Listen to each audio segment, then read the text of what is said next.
Police call it a theft epidemic. For months, we've been covering the scourge of stolen catalytic converters. And prosecutors say they're holding thieves accountable as one Phoenix man just got his sentence.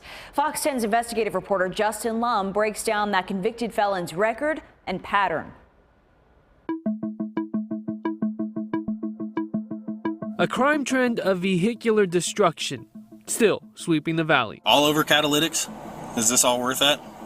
That we're pointing guns at people, we're fleeing from the police. Targeting what's underneath your vehicle as you're victimized in your own driveway. There's a lot of people who have their vehicles totaled because of this. We've heard from the victims and asked police why thieves want catalytic converters. Inside the catalytic converter are 3 platinum metals, rare earth metals, platinum, palladium, and rhodium.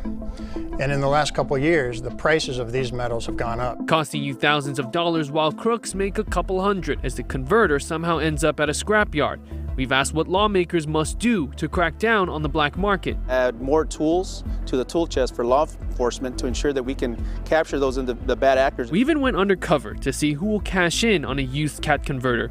Unlicensed sales are illegal in Arizona. I take it directly to him because I know him. I'm not going to send him to jail. Now this catalytic converter thief is headed to prison. 29-year-old Eric Hernandez seen here during his sentencing on April 22nd. These catalytic converter thefts are plaguing the community. We have multiple victims in this case. Hernandez pleaded guilty to third-degree burglary and aggravated assault with a deadly weapon after being indicted with a host of charges linked to stolen cat converters out of Scottsdale, Mesa, Tempe, Chandler, and Phoenix. Investigators say he has a substantial involvement in the valley's catalytic converter theft epidemic. Scottsdale police arrested Hernandez last June after he threatened a homeowner as they confronted him once he tried to steal their catalytic converter. The one victim who confronted him to stop the theft, he pulled a gun on. Not only in possession of a handgun, police found an AR-15 in the backseat of Hernandez's car, along with 2 freshly cut cat converters. Hernandez already had 3 outstanding felony arrest warrants at the time. The prosecutor on the case says his crimes are drug motivated. The behavior that he's choosing to support his addiction is just escalating so quickly. Here are Hernandez's 12 mugshots from the Maricopa County Sheriff's Office alone, starting from 2011 up until 2021. We went through his extensive criminal history, and most of the convictions are drug-related, ranging from possession to narcotics for sale. He's also prohibited from carrying weapons. DOC records reveal he served 2 separate sentences in prison for a total of 5.5 years. Now he's going back with a 7.5-year sentence. Would you call this a pretty heavy sentence? A fair sentence in this case? It is a fair sentence for what he did. Interim Maricopa County Attorney Rachel Mitchell says cat converter theft is a Class 4 felony, but Hernandez's priors mandated prison time. The 7 years, though, was possible, really, because of the weapons offense that he committed on top of that.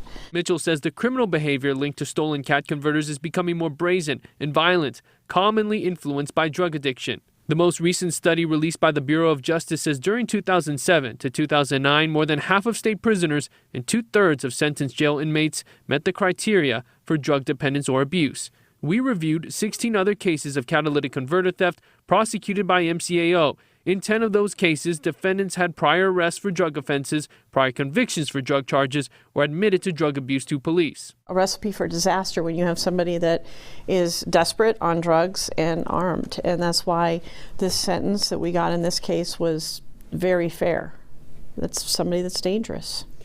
And I'm going to recommend on this count that he be housed in a DOC facility that offers substance abuse treatment. For prosecutors, the full package is always a challenge in getting a conviction, whether it's victims coming forward, clear evidence of the thief suspected, and damage left behind. Meanwhile, police across the valley tackle the spike in cat converter crimes and continue to send in cases. What's necessary is we need to be able to show that that person who is in possession of that catalytic converter is aware that it is stolen or has stolen it him or herself, and that we can link that back to a particular victim.